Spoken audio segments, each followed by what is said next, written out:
Well, I think, as you said, Chairman, this is an issue of vital importance, both for the majority of ordinary people of Europe and critically for the hundreds of millions of the working people and poor of India.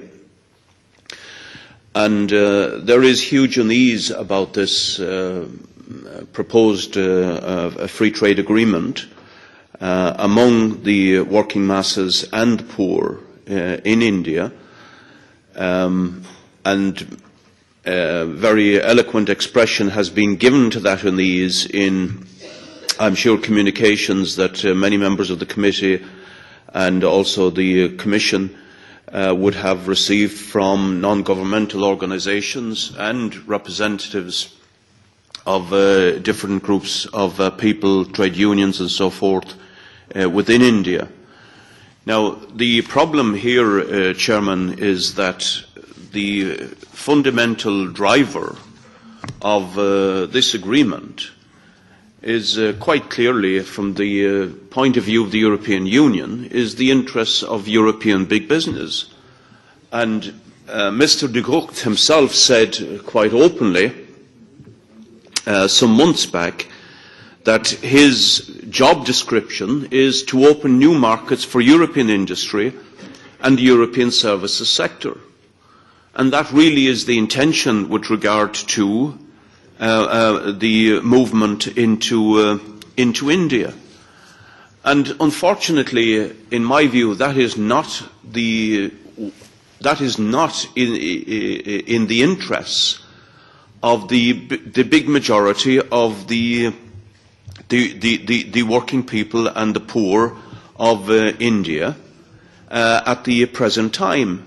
We are talking here about a population of 700 to 800 million people below the poverty line, according to the Asia Development Bank.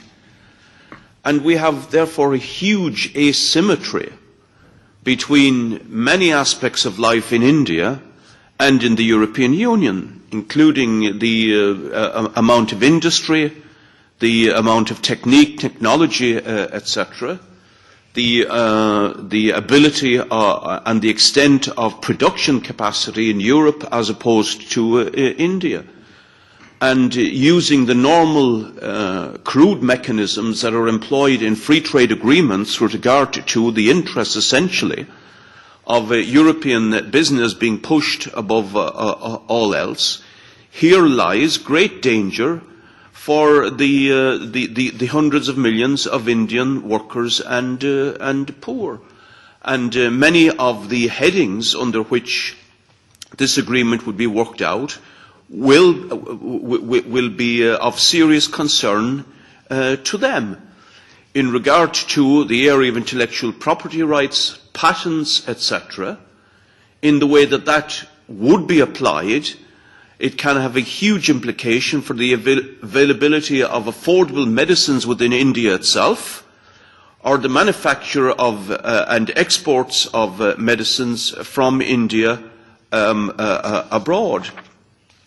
With regard to trade in commodities, in agricultural produce, etc., I think there are devastating implications here for small producers, for small farmers, and for small traders who make up about 90% of the population of India at the present time. And if the European big business, agribusiness, etc., throws under an agreement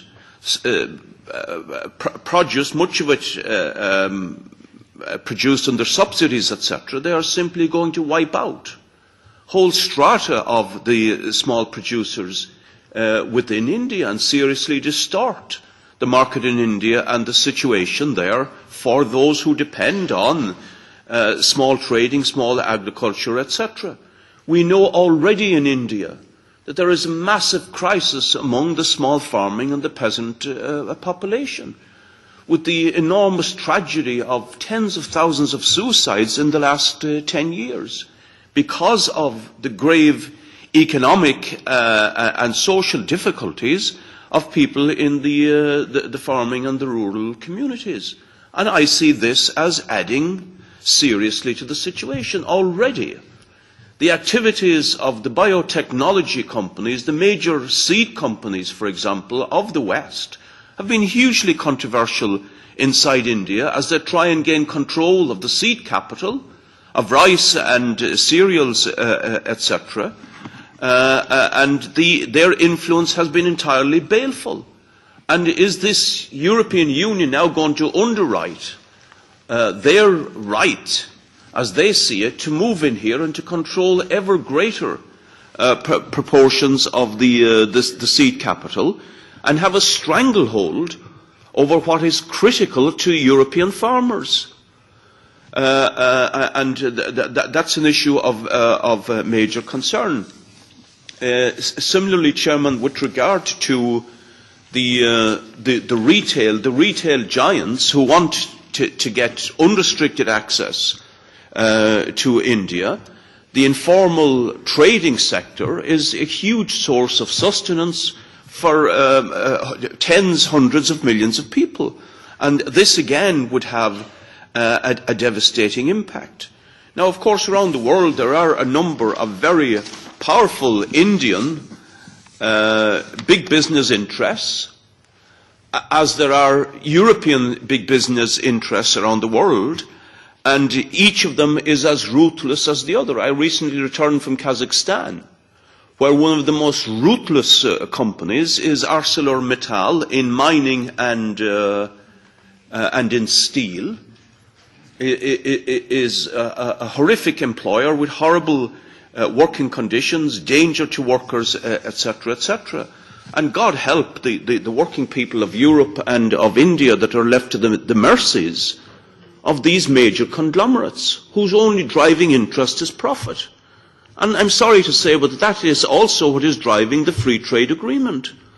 And that is not in the interest, I would say, of the majority of ordinary people of Europe or of India.